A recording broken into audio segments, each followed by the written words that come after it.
recap into season 2 predictions, and I think that's totally fine. I have a feeling that was probably how it was going to go anyway.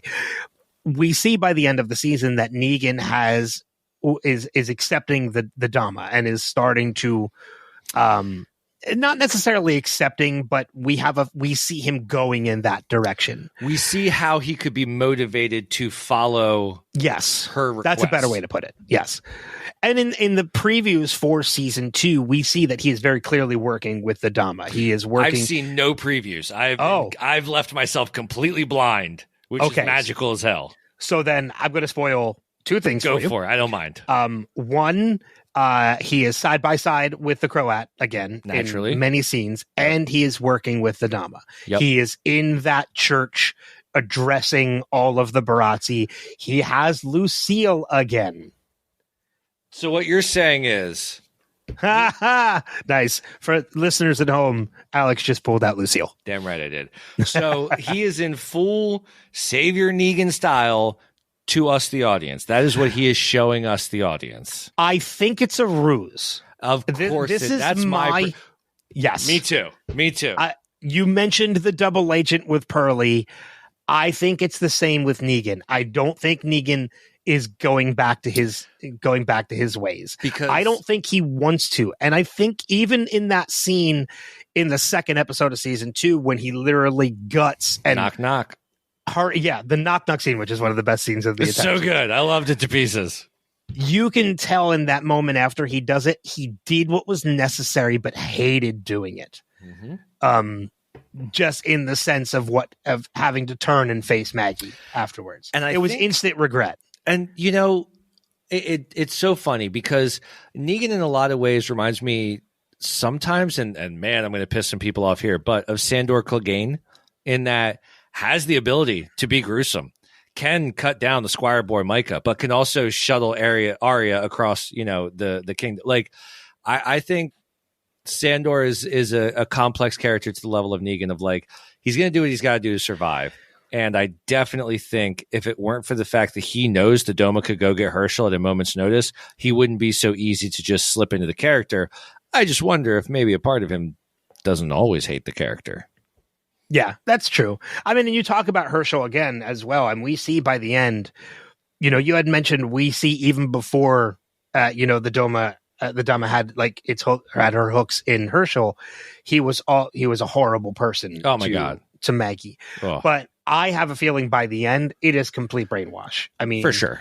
We see Negan open a box with Herschel's toe in it. Like, while he is under the control of the Barazzi. Well, and while Herschel's got, love letter pictures of the Doma, like it's the Titanic going down and he's Leo, and he's just sketching him out. So like, there's a little something weird going on there.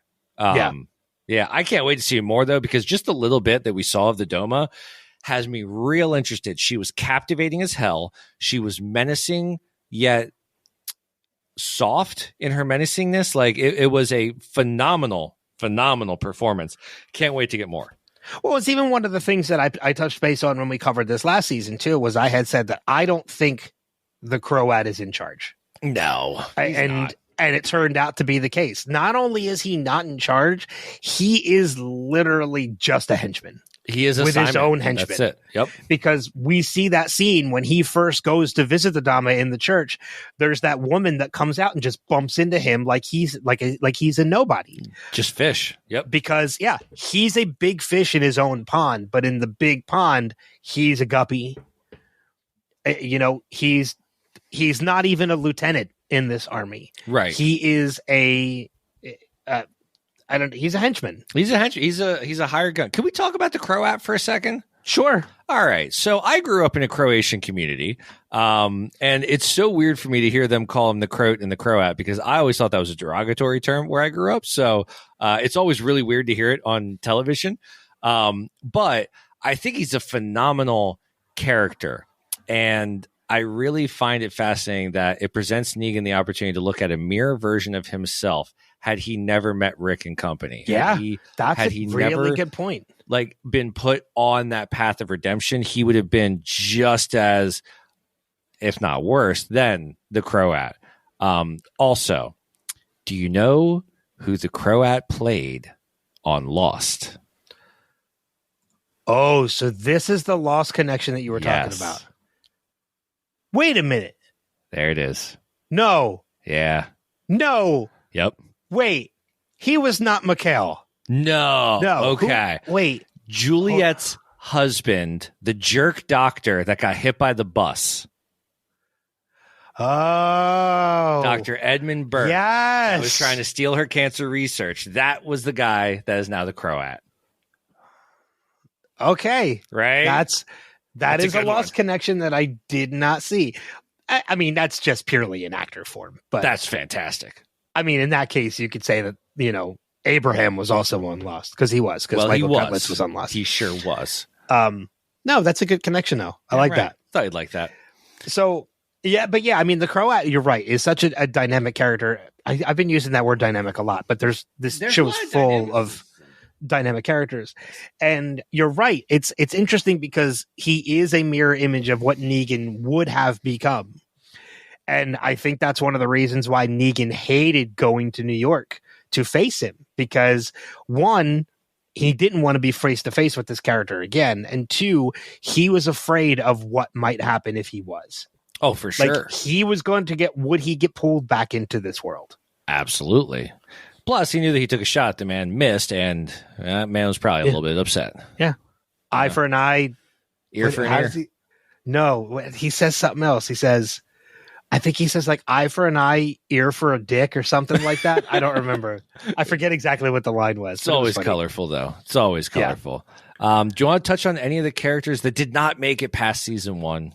So there's a number of them. We have Luther, who ends up becoming a victim of Negan, and by total circumstantial. Exactly. Absolutely. He fell. That was not Negan's intention. For sure. One bit was to murder Luther. But Luther wanted to murder Negan, so fair is fair.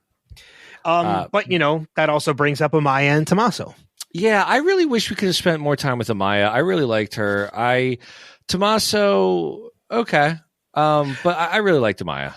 I was okay with Tommaso being like a traitor and in the end ending up getting his. But I'm with you. Like Amaya's death was not deserved. No. It was purely wrong place at wrong time. She did everything she could to help Maggie and Ginny, and she did not deserve to die. You always hate those people that survive the zombie apocalypse for 25 years just to trip and get killed. Yeah, that's a tough break. That's a good point. However, it does bring me to something that I completely forgot about and I thought was fucking badass, and that was the zombie. Oh yeah, the quad zombie. The quad zombie that Maggie had to fight. The zombies that just kind of blended together and melted together and fused and oozed together. Like one that was bravo, Greg Nicotero. Amen. And I love the fact that I can call that man an acquaintance now because I get to talk to him every time I see him working shows now. But I cannot.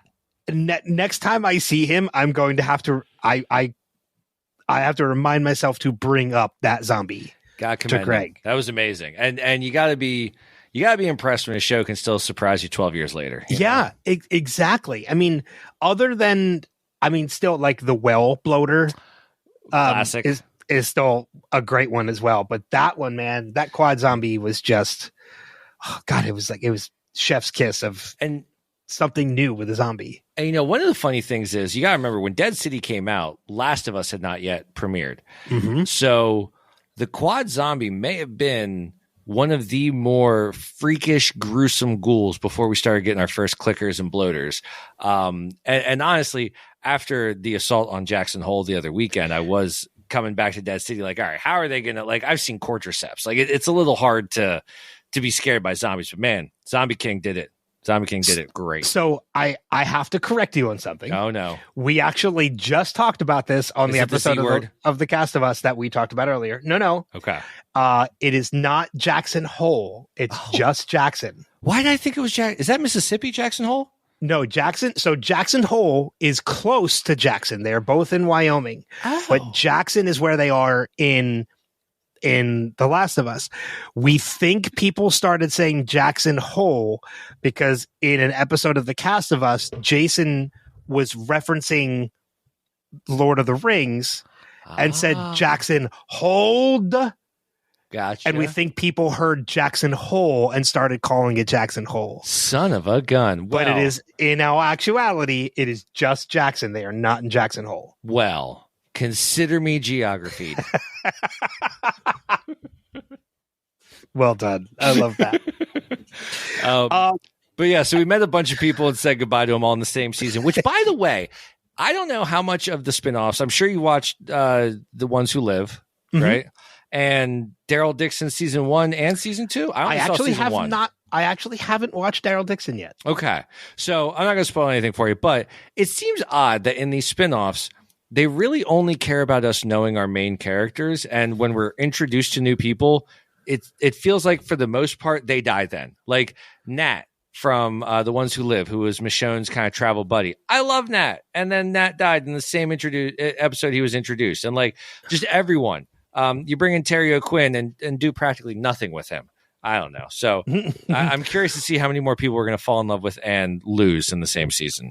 Well, I mean, so it brings up another, looking ahead into season 2, we are going to get to meet some new characters. And one of the new characters they're going to be introducing is actually somebody I've actually had on my Wilhelm podcast a number of times. He's an amazing actor and I'm so excited. And that's Kim Coates, who has been in Sons of Anarchy. He's been in a bunch of things. If you saw his face, you'd know exactly who he was. IMDb-ing him. Okay. Yeah.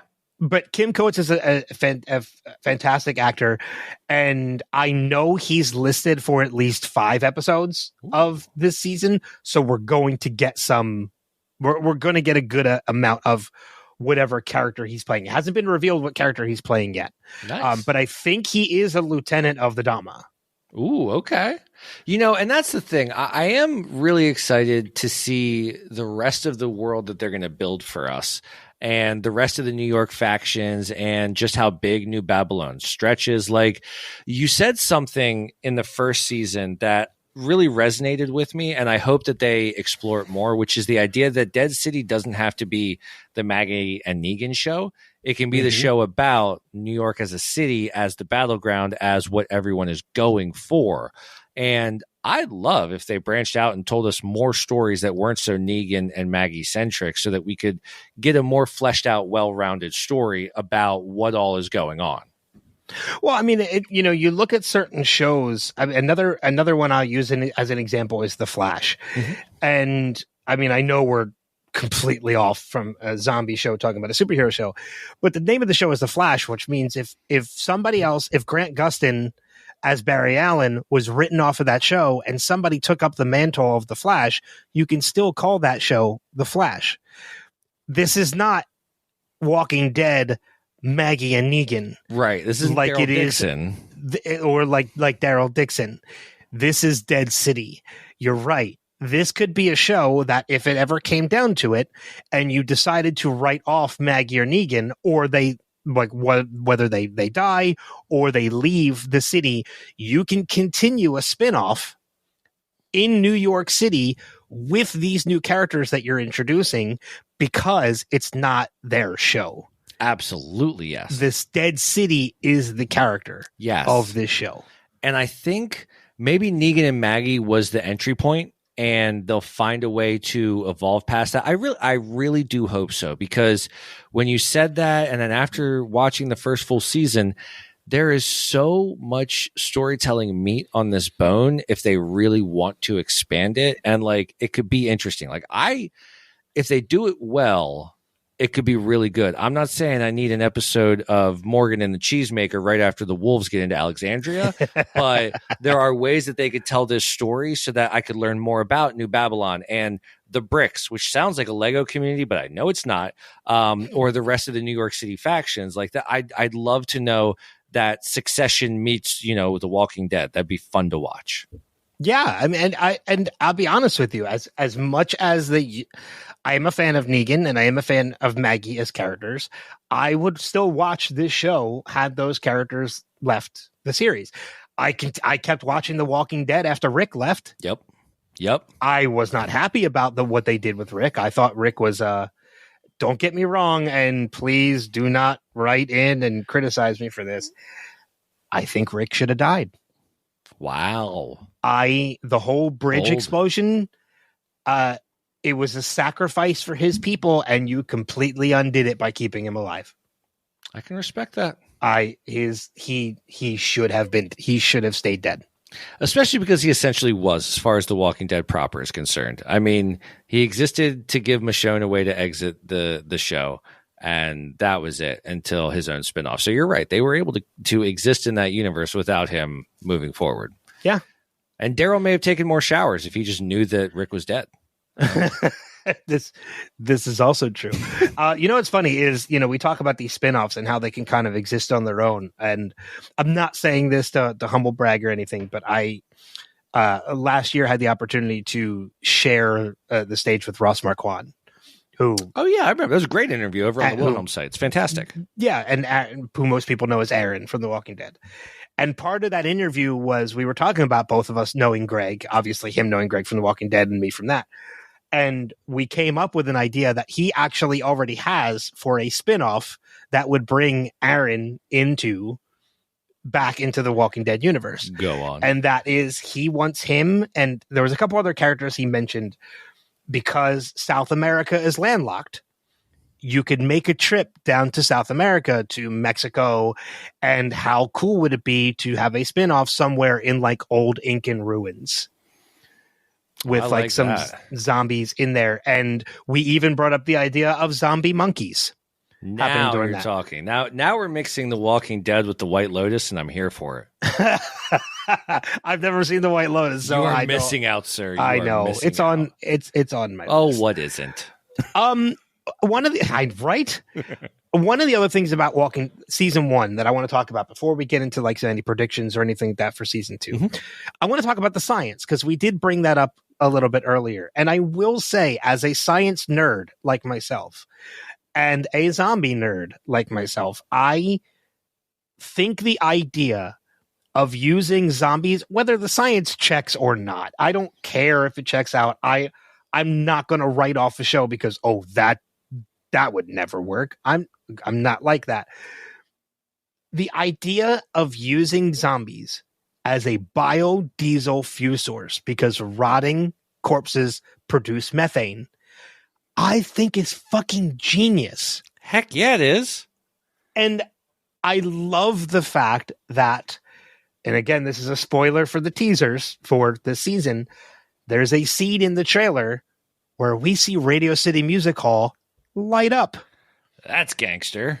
Because they are powering the city with this methane. They have decided to turn the city on. That's amazing. And I'm here for that. That's great. I can't wait. I think that is ridiculous or not. I think that is a brilliant idea. It shows even more so how much the writers are putting into these stories 12 years later. Giving us new zombies, new ideas on how people, new and creative ideas on how people survive in this world. I mean, we saw a bar up and running in the first episode. Darn tootin' we did.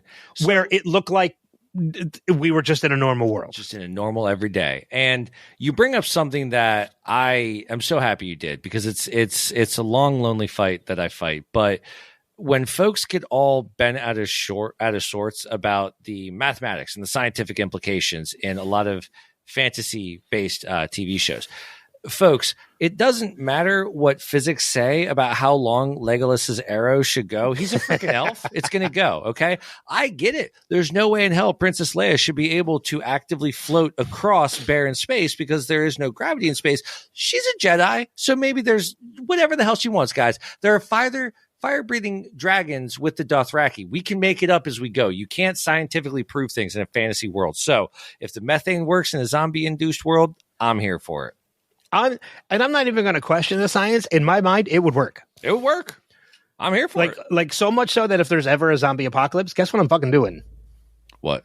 I'm going to capture zombies and harvest their methane.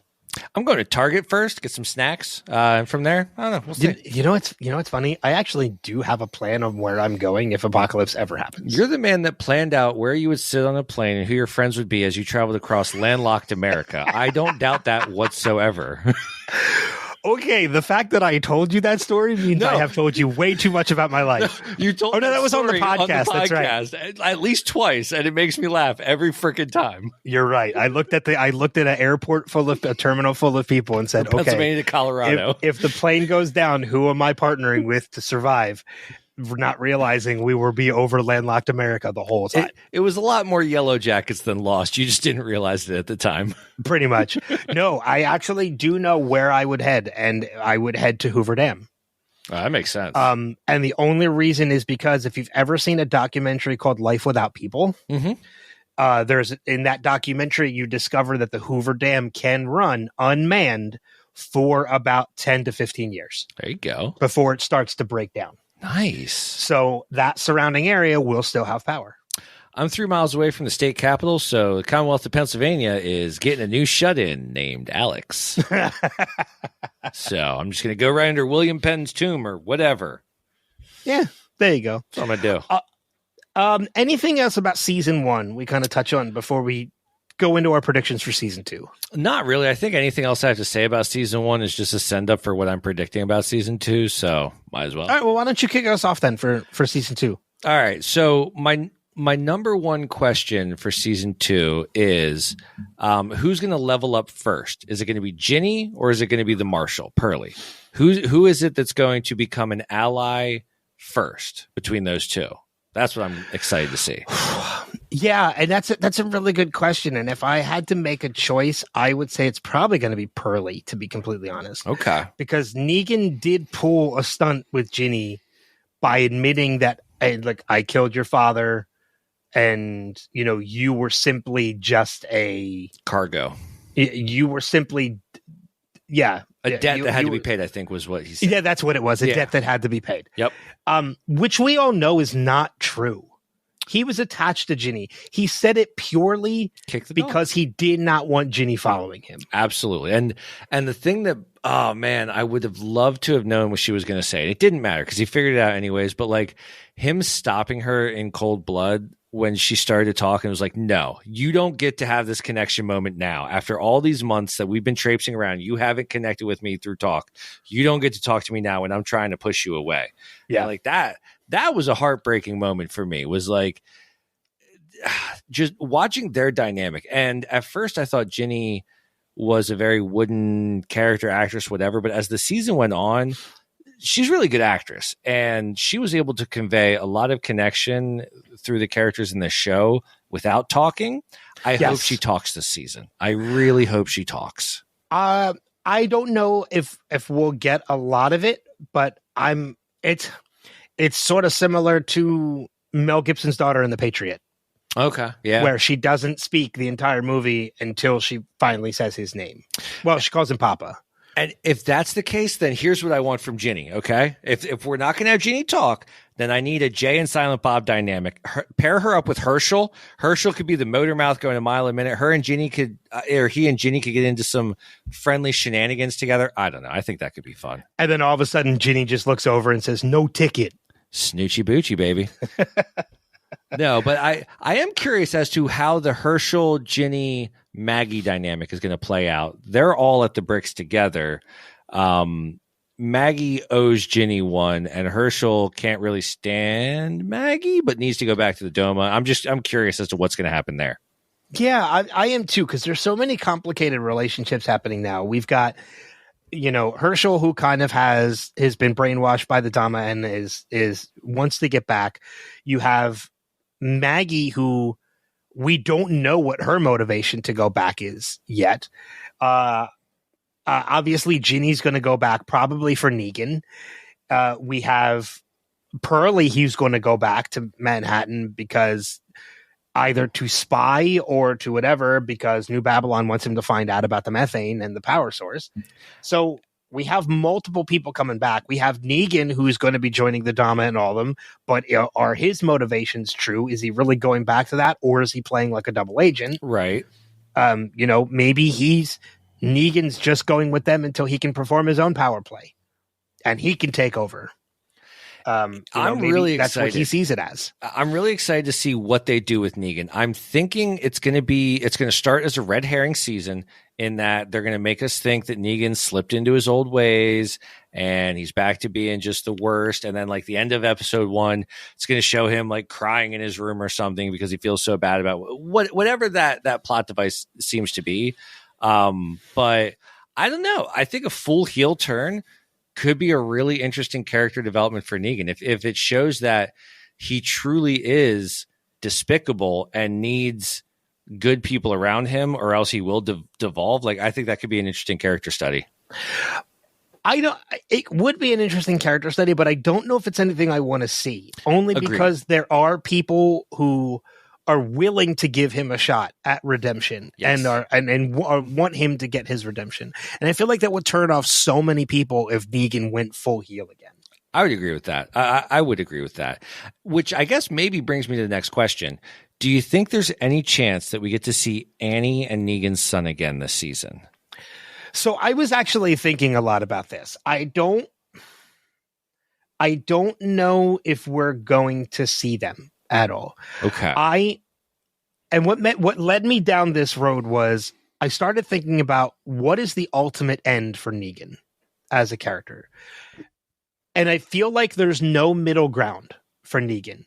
It is either Negan gets the happy ending where he leaves and he goes back to Anne and their baby, or Negan makes the sacrifice play and ends. I don't think there's any middle ground. Okay. For Negan. He's all too extreme of a character. It's all or nothing. I like But that. I do think that when he ultimately meets his end, I do firmly believe it will be a sacrifice play. So whether it's for Maggie, whether it's for Herschel, whether it's for Ginny, maybe it's for somebody 20 years down the road. I don't think there's just like any just settling for Negan. Do you see the end of Negan's arc being sacrifice? I do. Do you see us seeing that? I want to say I hope not. Okay. But being realistic, maybe next season. I think it would be bold as hell storytelling if they did it as a way of showing that the city is the main character, not Negan or Maggie. I think that would be a great call for expanding this universe for years to come. However, I think that there is something special about the fact that the very last 2 words that Robert Kirkman ever wrote about The Walking Dead was Negan lives. Yeah. I think that should matter. I don't know why, but I feel like for some reason to Kirkman, those 2 words matter. Negan lives. So I don't think he's going to end as a sacrifice. I don't know. Maybe that's just me really hoping he doesn't die. Hey, I mean, I would be more than happy if by the end of this series, by Walking Dead Dead City, by the end of Walking Dead Dead City, Negan is the king of New York. He has brought New York back alive and to prosperity, but not in the way he did it with the Saviors. Okay. It is an actual place for people to find sanctuary and to live as a community. I love that. Because they have amazing. They have power, which means they have the ability to grow. And I think that in itself would be the ultimate redemption for Negan, is to take this place and make it a place where the world can legitimately start to grow again. I love that. And I hope that is a possibility. So I guess maybe another question. Do you see anyone else from the Walking Dead universe hopping in the current timeline? Maybe a flashback, but let's talk current timeline, because I believe Dead City is the farthest advanced story in the Walking Dead universe, 2029, I believe. Yeah. I don't know. To be completely honest with you, I don't know if it's needed. I wouldn't want it. I feel like it would be a stretch and too much fan service at that point. Like, I mean, it was great seeing Stephen O. last season and in a flashback. Yep. I don't think it's needed to see anybody in the present day. Okay. I like that So, answer. yeah. Except for Morgan, because he always finds a way into the Walking Dead universe. This is also true. This is also true. The only other thing I can think of for season 2 that I want to see, and this is purely for a memorable moment for this character. At some point because I was hoping it was going to happen in season 1 and it never did. Negan needs to see the Statue of Liberty. Oh, okay. Because remember, he said that was a goal. Yes. His father had promised to take him, and it never happened, and he has never seen the Statue of Liberty. And at this point, he is so close to being able to make that happen. No, I like that. That's good. That's a good one. So I'm looking forward to that. I'm also hoping that because we see these trailers where we see Radio City Music Hall light up, I'd like to see Times Square lit up again. That'd be pretty awesome. Because I love New York. So, do you think we could get roller skating zombies around the Christmas tree? You mean ice skating? I do mean ice skating. Yes. Yeah. That'd be awesome. That would be interesting. That'd be something. I'd watch it. Yeah. I don't know if that's never. It's not going to happen, but a man can dream. We did get a quad zombie, so you never know. That's a good point. That's a very good point. So it would be kind of funny if they went to Rockefeller Center and there's like a dead tree in the place where the tree is, and on the ground level where the ice skating rink is just a horde walking in a circle. That'd be phenomenal. Like you ice skate in a circle at Rockefeller Center rink. Somehow Mariah Carey's whatever that Christmas song is playing on loop. Oh God, no! Just let Mariah Carey be one of the zombies. Oh, there you go. Now we're talking. And the rest I'd be happy with that. Kids. What? I'd be happy with that in the show and real life. Look at that. Again, they could have an entire horde themselves. That's really, I think, all I have. I know we spent more time talking about Negan, but I feel like it's appropriate going into this second season. For sure. There's a lot as of for juice, As for any other predictions, I'm just riding it out, man. I'm just looking forward to seeing what happens. Let's see what happens. So I guess, should we just set the table for everyone as to kind of where we're at heading into season 2, such as at the Bricks, which is the new kind of hilltop type settlement. You got Maggie, Herschel, and Ginny. Still in New York City, you have Negan, the Doma, and the Croat working on their world. And then in New Babylon, you have the Marshal and his evil-seeming people trying to gather resources to go into New York City to find out more about the methane production.